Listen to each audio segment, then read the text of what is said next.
وأحسن منك لم تر قط عيني وأجمل منك لم تلد النساء خلقت مبرأ من كل عيب خلقت مبرأ من كل عيب كأنك قد خلقت كما تشاء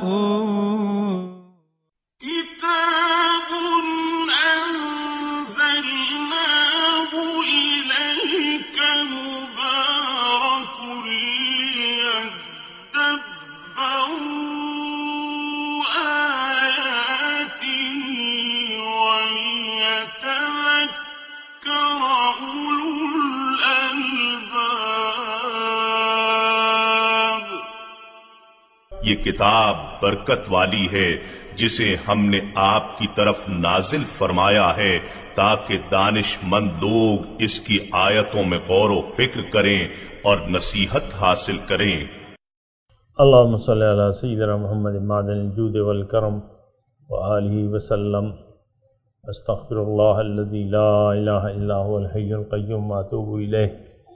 سامعین و ناظرین کرام، السلام علیکم ورحمۃ اللہ وبرکاتہ.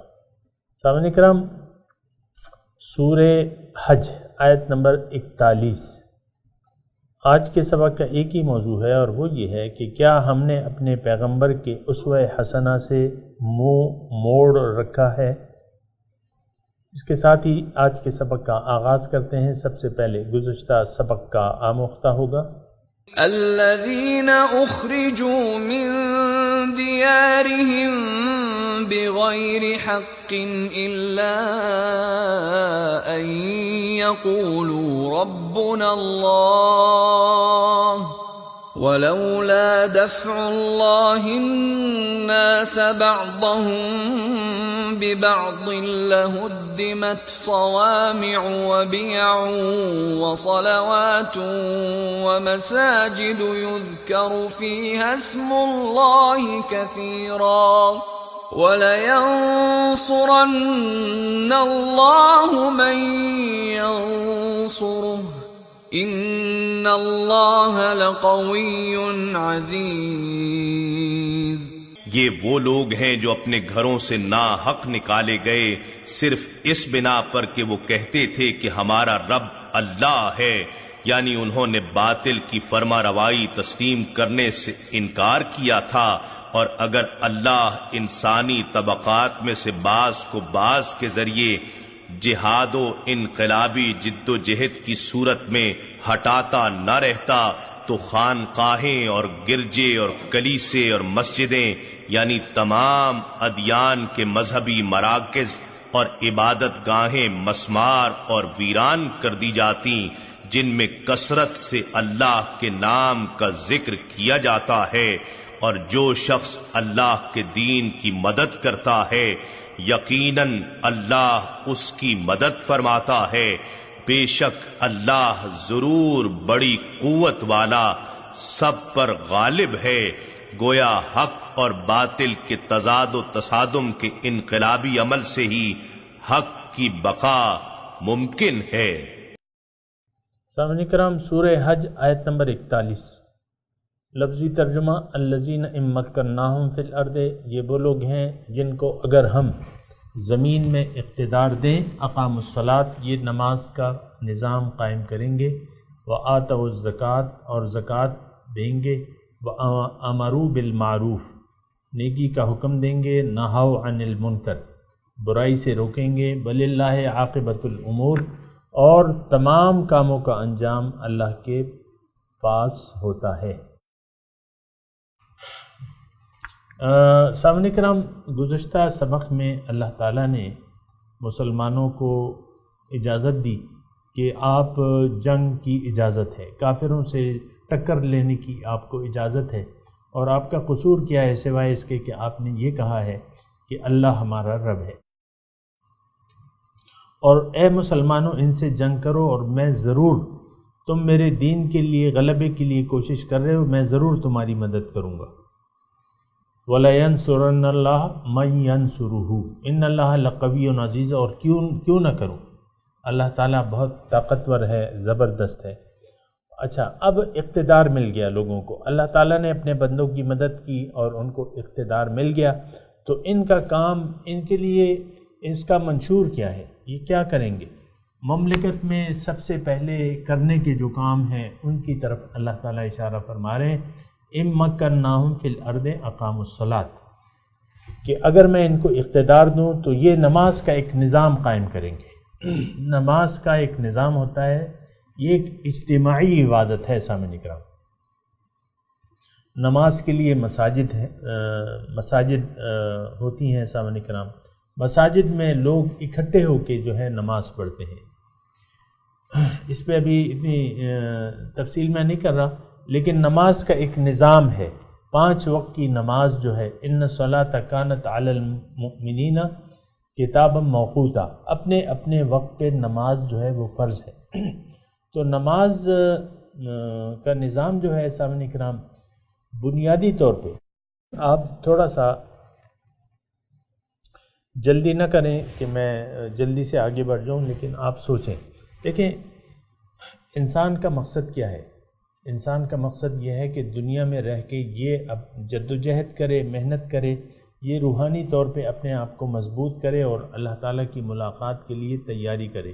اس کا طریقہ کیا ہے کہ یہ اللہ تعالیٰ کے دین کو اپنا لے، اللہ کی مرضی سے، جو کہ قرآن میں ایک طریقہ حیات بیان کیا گیا ہے، جس کا عملی طریقہ ہمارے آقا حضرت محمد صلی اللہ علیہ وسلم نے ہمیں بتایا ہے عملی طور پہ، تو اس کو اپنائے، اس کے مطابق زندگی گزارے۔ پھر اس سسٹم میں جو ہے نماز ہے، سب سے پہلے نماز کی ادائیگی کا حکم ہے کہ آپ ٹھیک ہے، آپ کی منزل صحیح ہو گئی، آپ کا طریقہ کار صحیح ہو گیا، اب آپ نے نماز کا نظام قائم کرنا ہے، 5 وقت کی نماز اپنے اپنے وقت پر، مسجد میں مقامی لوگ جو ہیں مسجد میں آ کے نماز ادا کریں گے۔ تو اس کے مقاصد کیا ہیں؟ اس سے معاشرے سے بے حیائی اور برائی کا خاتمہ ہو جائے گا۔ کیوں کہ ان الصلاۃ تنہی عن الفحشاء والمنکر، نماز جو ہے وہ بے حیائی اور برے کاموں سے روکتی ہے، فحشاء اور منکر۔ تو یہ یعنی معاشرے سے اجتماعی طور پہ یہ نماز کا فائدہ کیا ہے کہ معاشرے سے برائی اور بے حیائی ختم ہو جائے۔ تو نماز اس کے لیے ایک بہترین طریقہ ہے، اور نماز کا اثرات میں یہ بنیادی طور پہ یہ ایک اثر شامل ہے کہ معاشرے سے بے حیائی اور عریانی، فحاشی ختم ہو جائے گی۔ فحشا بے حیائی، والمنکر بری باتیں۔ اب ایک معاشرہ برائی سے اور بے حیائی سے پاک ہو گیا، سامعین کرام کتنا حسین معاشرہ ہوگا کہ ہر شخص کی نگاہیں جھکی ہوئی ہیں اور سب لوگ اللہ کی یاد میں مصروف ہیں، 5 وقت لوگ نماز پڑھ رہے ہیں، اور مؤذن ہر مسجد سے اللہ اکبر کی صدا بلند ہو رہی ہے، اور مسلمان جوق در جوق مسجدوں میں آ رہے ہیں، اللہ تعالیٰ کے سامنے کھڑے ہو کے اللہ تعالیٰ کے سامنے آہوزاری کر رہے ہیں، اس سے فریاد کر رہے ہیں، اس سے دعائیں مانگ رہے ہیں، کہ اس سے تجدید عہد کر رہے ہیں کہ ایاک نعبد و ایاک نستعین اہدنا الصراط المستقیم۔ یہ ایک بے مثال سی فضا بن جاتی ہے سامنے کرام، کہ ادھر مؤذن نے اذان دی اور سب لوگ جو ہے کام چھوڑ چھاڑ کے مسجد کی طرف چلے۔ اور پھر دیکھیں یہ اس کے جو اجتماعی اثرات ہیں، میں نے آپ کو بتایا کہ ان الصلاۃ تنہی عن الفحشاء والمنکر، نماز بے حیائی اور برے کام، یعنی معاشرہ آپ کا پاک ہو جائے گا، پھر ہر شخص دوسرے کا ہمدرد ہو جائے گا، بے حیائی اور برے کام ختم ہو جائیں گے، تو یہ معاشرہ جو ہے پھر تو جنت بن جائے گا۔ تو دیکھیں معاشرے کی اصلاح جو ہے یہ تو اللہ تعالیٰ کے طریقہ کار کے مطابق ہوتی ہے۔ دیکھیں اللہ تعالیٰ ہمارا رب ہے، اللہ تعالیٰ ہمارا قانون بنانے والا ہے، اور اس بات کا امکان ہے کہ لوگوں کو اگر یعنی اقتدار ملے اور ان پہ کوئی ضوابط نہ ہو، قانون نہ ہو، تو یہ ایک باغی معاشرہ بن سکتا ہے، لیکن اللہ تعالیٰ چاہتا ہے کہ نہیں، تم لوگ میرے سامنے جھکے رہو، میرے احکامات کو مانتے رہو اور میرے احکامات کو اپنا لو حضور صلی اللہ علیہ وسلم کے طریقے کے مطابق. اور نماز کا ایک نظام، اقام الصلاۃ، صاحب اقتدار لوگوں کی، اصل میں یہ بات تو میں کر رہا ہوں لیکن یہ بھی میں یعنی آپ کو کہوں، دیکھیں حضور صلی اللہ علیہ وسلم، ریاست مدینہ آپ دیکھ لیں نا، آپ کو تھوڑا سا اندازہ ہوگا کہ حضور صلی اللہ علیہ وسلم بذات خود امامت فرما رہے ہیں قوم کی. حضرت ابوبکر صدیق نے تو غالباً صرف 17 نمازیں پڑھائی ہیں، لیکن یہ سارا یعنی 40 سال سے لے کے حضور صلی اللہ علیہ وسلم 23 سال حضور صلی اللہ علیہ وسلم نے گزارے نبوت کے بعد، 63 سال انہوں نے عمر پائی. تو ساری زندگی انہوں نے امامت کی. ہمارے یعنی سامعین کرام افسوس سے کہنا پڑتا ہے کہ ہمارے ذہن میں تو ہے ہی نہیں، اسلامی ریاست کا تصور ہمارے ذہن میں ہے ہی نہیں کہ ہم اب ایسی ریاست قائم کریں گے کہ جس کا امیر جو ہے وہ نماز کا بھی امام ہوگا. یہ آپ تصور کر سکتے ہیں؟ نہیں کر، یعنی آج ہم سوچ بھی نہیں سکتے کہ بھئی ہمارا وزیر اعظم جو ہے وہ 5 وقت کی نماز پڑھائے گا، یا صدر مملکت جو ہے وہ نماز کی امامت کرائے گا. یہ آپ سوچ سکتے ہیں؟ یا یہاں آپ کے جو کمشنر ہیں، ڈویژن کے جو کمشنر ہیں وہ مسجد کے امام ہوں گے، یا آپ کے ڈپٹی کمشنر ہیں وہ آپ کے خطیب ہوں گے. یہ آپ سوچ سکتے ہیں؟ نہیں سوچ سکتے. کیوں؟ کہ معاشرے میں ایک بگاڑ آ چکا ہے. سامنے کرام، یہ بات میں بڑے افسوس سے کہہ رہا ہوں کہ ہماری ذہنیت میں ایک بگاڑ آ چکا ہے. ہماری وہ ذہنیت ہی نہیں رہی ہے کہ ہم نے اللہ کا بندہ بننا ہے. بندگی کی جو روش ہے وہ ہم نے ختم ہو گئی ہے. اس معاشرے سے جس میں میں اور آپ رہ رہے ہیں نا، اللہ تعالیٰ کی بندگی کا کوئی تصور نہیں ہے. یہ تو زبانی کلامی باتیں ہیں، جو بھی ہم کر رہے ہیں یہ تو زبانی کلامی باتیں ہیں. تو بہرحال یہ میں آپ کو کہہ رہا ہوں نا کہ یہ جو ہمارا آج کل ایک ذہن بن چکا ہے کہ یہ مغربی جمہوریت ہے اور یہ ہوگا، یہ وہ ہوگا، سارا بہرحال اس کی میں بات نہیں کر رہا.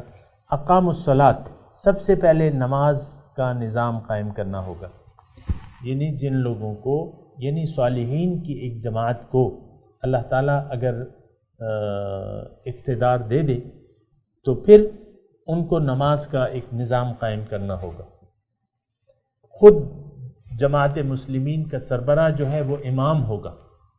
پھر سارے اس کے جو یعنی وہ امام مقرر فرمائے گا، اس کی طرف سے امامت کی تقسیم ہوگی لوکلی طور پہ. آج بھی یہی مسئلہ ہے سامنے کا.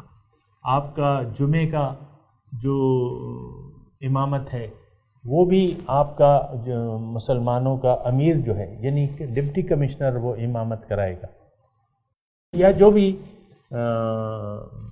یعنی صدر مملکت جو ہے یا جماعت المسلمین کا امیر جو ہے خلیفۃ المسلمین وہ پھر مقرر کرے گا اپنے نائب کو. بہرحال پھر دوسرا کام جو ہے وہ آتوا الزکوٰۃ، زکوٰۃ کی ادائیگی. زکوٰۃ کی ادائیگی سامعین کرام یہ ایک مالی نظام ہے اللہ تعالیٰ کا. اللہ تعالیٰ نے انسانوں میں تفریق پیدا کی ہے، غریب بھی پیدا کیے ہیں، امیر بھی پیدا کیے ہیں. پھر اللہ تعالیٰ نے زکوٰۃ کا ایک نظام بنایا ہے کہ خذ من اغنیائہم وترد الی فقرائہم، او کما قال، کہ ان کے اغنیاء سے لو، غنیوں سے زکوٰۃ لو، اور وہ اس کی مقدار معلوم ہے سامعین کرام، اور ان کے فقیروں پر، ان کے محتاجوں پر، جس کے پاس نہیں ہے ان کو لوٹا دو. لیکن اس میں ضمنی طور پہ میں یہ عرض کروں کہ زکوٰۃ کے نظام کے علاوہ حکومت کا کام رفع عامہ کے کاموں کے لیے وہ ٹیکس لگا سکتی ہے. اب آپ زکوٰۃ کا پیسہ سڑک بنانے پہ تو استعمال نہیں ہو سکتا، یا تیل کی آپ تلاش کر رہے ہیں مثال کے طور پہ، تو اس پہ تو یہ ٹیکس کا نظام بالکل جائز ہے. سامنے کرام، زکوٰۃ کے اپنے مصارف ہیں، وہ 8 مصارف ہیں وہ قرآن نے بیان کر دی ہیں، لیکن دیگر جگہوں پہ زکوٰۃ کا استعمال نہیں ہو سکتا۔ آپ مسجد بھی نہیں بنا سکتے، مسجد بھی آپ نہیں بنا سکتے زکوٰۃ کے پیسوں سے۔ بہرحال تیسری جو مسلمانوں کی جماعت ہے ان کو اللہ تعالیٰ اگر اقتدار دیتا ہے تو وہ امروا بالمعروف و نہوا عن المنکر، نیکی کا حکم دیں گے اور برائی سے روکیں گے۔ یہ ایک کام جو ہے انتہائی ضروری ہے، یعنی نیکی کا حکم دینا وہ اور برائی سے روکنا، یہ مسلمانوں میں ایک شعبہ ضرور ایسا ہونا چاہیے، نہیں امر بالمعروف اور نہیں عن المنکر۔ یہ حکومت کی یعنی اجتماعی ذمہ داری ہے سامعین کرام، یہ ایک باقاعدہ شعبہ ہے، محکمہ ہے امر بالمعروف کا، اور اس کے پھر اپنے تفصیلات ہیں سامعین کرام۔ اور وَلِلَّهِ عَاقِبَةُ الْأُمُورِ، اللہ تعالیٰ فرما رہا ہے کہ تمام کاموں کا انجام اللہ تعالیٰ کو جاتا ہے، یعنی سارے کاموں کا نتیجہ جو ہے وہ اللہ تعالیٰ کے پاس ہے۔ اس کا مطلب یہ ہے سامعین کرام کہ اے مسلمان، اے صالحین کی جماعت، تم اپنا کام کرتے رہو، اس کے اثرات جو بھی ہوتے ہیں، لیکن تم اثرات اور نتائج کی پرواہ کیے بغیر اللہ تعالیٰ کے احکامات کی پابندی کرو، اور اللہ تعالیٰ کی طرف سے جو احکامات ہیں اس سلطنت میں تم نافذ کرو، اور نتیجہ تو ہے پھر اللہ تعالیٰ پہ چھوڑ دو سامعین کرام۔ پھر وَإِن يُكَذِّبُوكَ، اگر آپ کی یہ تکذیب کرتے ہیں، یہ مدنی آیات ہیں سامعین کرام، اور ظاہر ہے کہ حضور صلی اللہ علیہ وسلم جب تشریف لائے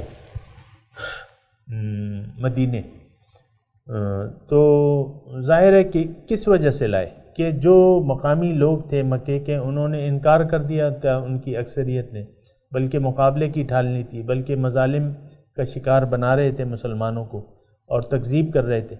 اللہ تعالیٰ یہاں ان کو تسلی دیتا ہے حضور صلی اللہ علیہ وسلم کو کہ کوئی بات نہیں، آپ کو اگر یہ جھٹلا رہے ہیں تو یہ تو گزشتہ قوموں نے بھی اپنے رسولوں کو جھٹلایا تھا۔ کذبت قبلہم قوم نوح وعاد وثمود، قوم نوح نے جھٹلایا، قوم عاد نے جھٹلایا، قوم ثمود نے اپنے پیغمبر کو جھٹلایا، وقوم ابراہیم، اور ابراہیم علیہ السلام کی قوم نے آپ کو معلوم ہے جھٹلا دیا، وقوم لوط، قوم لوط نے، واصحاب مدین، شعیب علیہ السلام کی قوم مدین، وکذب موسیٰ، اور موسیٰ علیہ السلام کو بھی جھٹلایا گیا۔ آپ نے دیکھا کہ 30 سال موسیٰ علیہ السلام نے گزارے، لیکن فرعون اور ان کے جو لاؤ لشکر تھا انہوں نے انکار کر دیا، ان کی تکذیب کی۔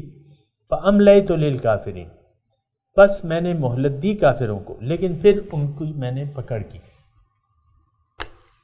یعنی مہلت جو ہے سامعین کرام، مہلت یہ قانون خداوندی ہے اور یہ جاری و ساری ہے، یہ ایک ایسا قانون ہے سامعین کرام کہ یہ اس کو سمجھنا کوئی مشکل نہیں ہے، ایک دم فوراً نتیجہ، یہ اس دنیا کا قانون نہیں ہے۔ یہاں پکڑ ہوتی ہے، تمام کام آہستگی سے اور تدریجاً ہوتے ہیں۔ اب دیکھیں ہم جو نوالا کھاتے ہیں روٹی کا، اب اس میں دیکھیں کتنا وقفہ ہوتا ہے، یعنی زمین بنجر ہوتی ہے، پھر پانی برستا ہے، زمیندار بیج ڈالتا ہے، کھیتی بناتا ہے، پھر 5-6 مہینوں میں جا کے وہ کھیتی تیار ہو کے آتی ہے۔ تو اسی طرح یہ سارے کام ہیں۔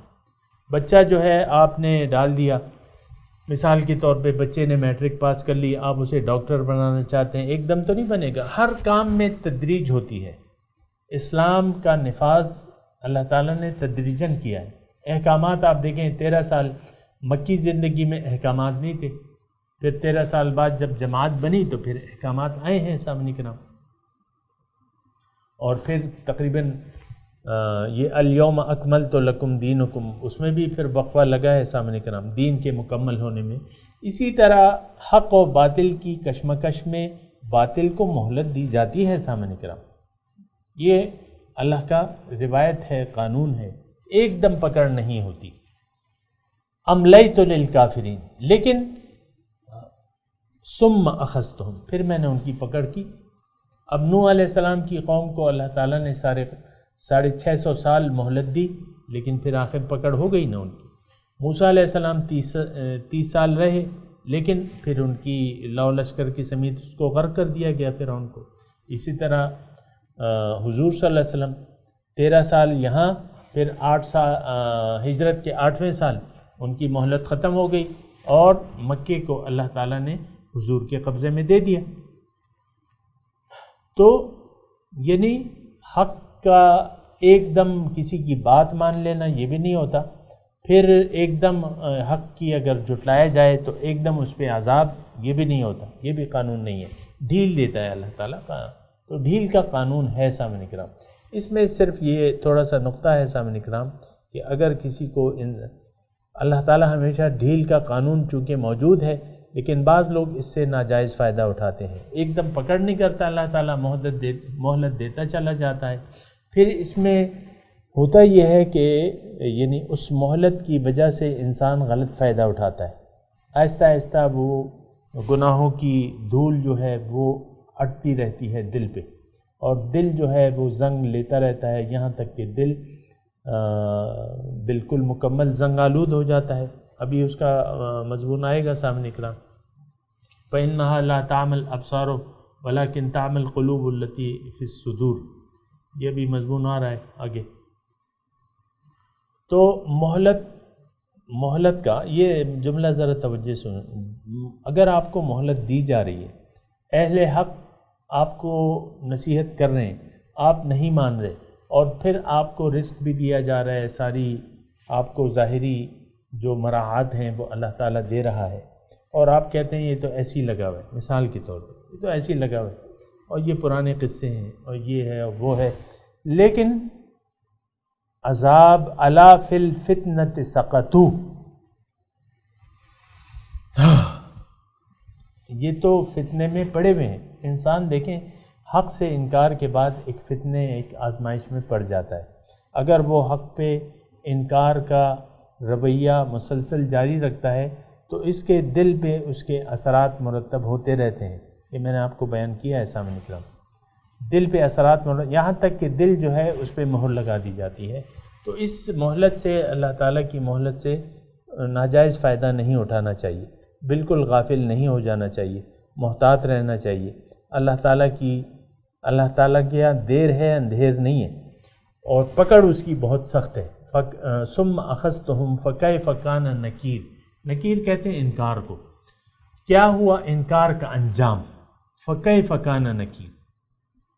تو یہ تو اب یہ ہے کہ ہمیں معلوم ہے، ہمیں مدائن صالح ابھی بھی آپ انٹرنیٹ پہ دیکھ سکتے ہیں، قوم عاد کے وہ، قوم سمود کے وہ کھنڈرات موجود ہیں سامعین کرام، بحیرہ مردار ڈیڈ سی موجود ہے قوم لوط کا سامعین کرام، کوہ ارارات، اور اس پہ جو کشتی کے آثار مل چکے ہیں، جو کشتی اللہ تعالیٰ نے جس کے ذریعے نوح علیہ السلام کو بچایا تھا، یہ سارے نشانات موجود ہیں سامعین کرام۔ لیکن اب افسوس کی بات یہ ہے کہ ہم یعنی اس سے عبرت بھی نہیں لیتے۔ قُلْ سِیرُوا فِی الْأَرْضِ فَانْظُرُوا کیف، یہ ابھی آیت آ رہی ہے، آیت نا افلم یسیروا فی الارض فتکون لهم قلوب یعقلون بها، یہ بھی مضمون آ رہا ہے۔ لیکن فکیف کان نکیر، بس دیکھو کیا ہوا انکار کا انجام، یعنی ان پہ عذاب آیا، اور ان تمام قوموں پہ، یہ تمام قومیں جو ہیں وہ تباہ ہو گئی۔ ثم اخذتهم، ان کی میں نے پکڑ کی۔ پہلے بستیاں ہوتی تھیں، اس میں بورنگ وورنگ تو ہوتی نہیں تھی، ایک کنواں ہوتا تھا، جیسے کہ قوم سمود کا جو یعنی وہ اونٹنی تھی، قوم صالح، تو ان کا جو ہے ایک ہی کنواں تھا، وہ اونٹنی جو معجزانہ طور پہ پیدا ہوئی تھی وہ ایک ہی دن میں سارا پانی پی جاتی تھی، باریاں تھیں، بئر معطلہ، بہت سے کنویں، اس سے مراد بہت سی بستیاں، کیونکہ اکثر جو ہے کنویں کے نام پہ بستیوں کا وہ ہوتا تھا، بستی کا نام ہوتا ہے کنویں کے نام پہ، تو بہت سے بیکار کنویں، وقصر مشید، اور مضبوط مکان جو کہ اب کھنڈر بنے ہوئے، یہ بھی آپ کو معلوم ہے سامنے کے نام۔ تو یعنی اللہ تعالیٰ فرما رہے ہیں کہ بہت سی بستیاں میں نے تباہ کر دی۔ اصل میں افسوس سے ایک بات کہنی پڑتی ہے سامنے کے نام، یہ ہمیں ان بستیوں کے عذاب سے کوئی خاص دلچسپی نہیں ہے. ہم تو بس ایک گہری نیند، گہری غفلت کی کیفیت میں ہے سامنے کرام. کوئی ڈرانے والا اگر ڈرائے بھی ہمارے کانوں پہ جوں بھی نہیں رینگتی. یہ من حیث القوم اپنی میں قوم کی حالت بیان کر رہا ہوں، اور بہرحال بہت خطرناک اور بہت نقصان دہ صورتحال ہے کہ آپ کو اگر کوئی ڈرا رہا ہے تو آپ جاگ جائیں. آپ کو غفلت کی نیند سے اگر کوئی جگا رہا ہے تو آپ جاگ جائیں. کوئی ڈرا رہا ہے تو ڈر جائیں. کوئی امید دلا رہا ہے تو آپ امید لگا لیں. یہاں تو ہمیں نہ جنت کی امید ہے نہ دوزخ کے عذاب کا کوئی ڈر ہے. بس اپنی مرضی سے زندگی گزار رہے ہیں. ایک عام رویہ ہے سامنے کرام. بس کھا لے، پی لے، جی لے. یہ کیا زندگی ہے؟ یہ کیا سوچ ہے؟ یہ کیا عقل ہے؟ بہرحال میں تلاوت کرتا ہوں سامنے کرام، آپ میرے ساتھ دہرائیے. اعوذ باللہ من الشیطان الرجیم. بسم اللہ الرحمن الرحیم. ابھی وقت کم ہے، میں ترجمہ سنا دوں. الذین ان مکناہم فی الارض، یہ وہ لوگ ہیں جن کو ہم اگر زمین میں اقتدار دیں، اقاموا الصلاۃ، نماز کا نظام قائم کریں گے، آتوا الزکوٰۃ، زکوٰۃ دیں گے، امروا بالمعروف،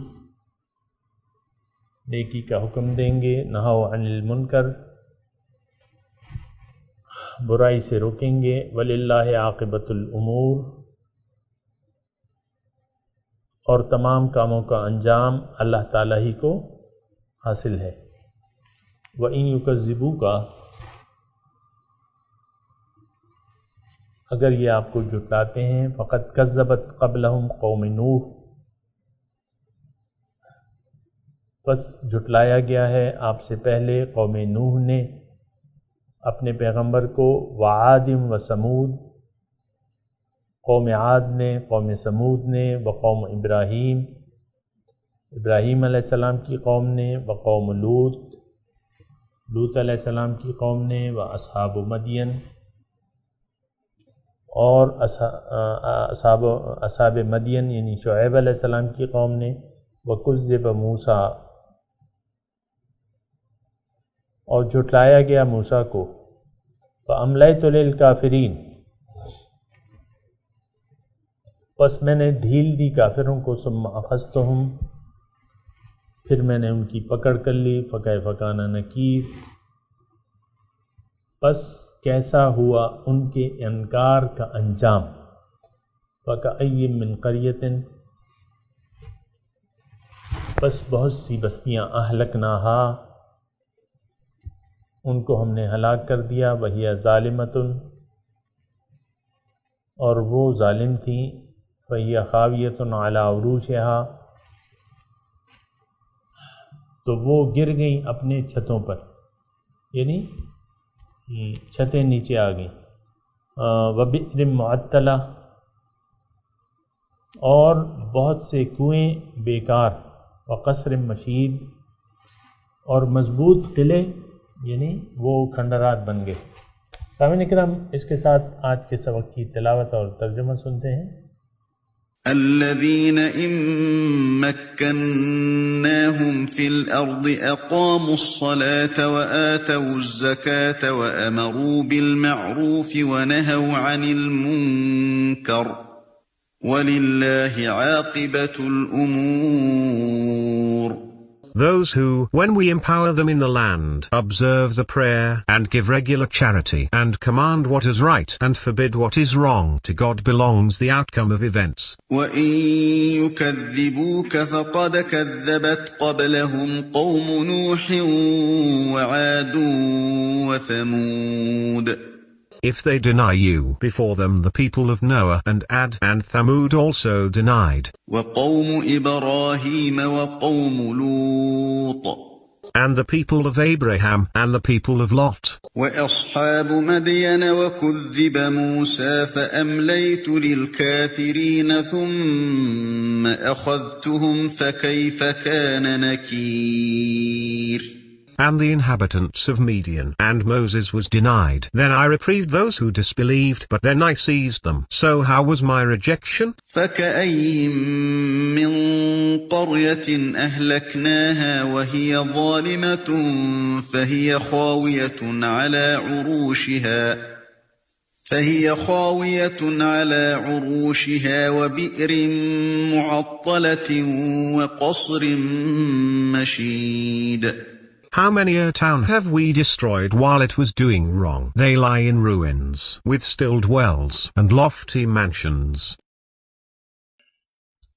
سامعین کرام، اس کے ساتھ ہی آج کے درس کا وقت اختتام کو پہنچا۔ اگلے درس میں انشاءاللہ ملاقات ہوگی۔ وآخر دعوانا ان الحمد للہ رب العالمین، والسلام علیکم ورحمۃ اللہ وبرکاتہ۔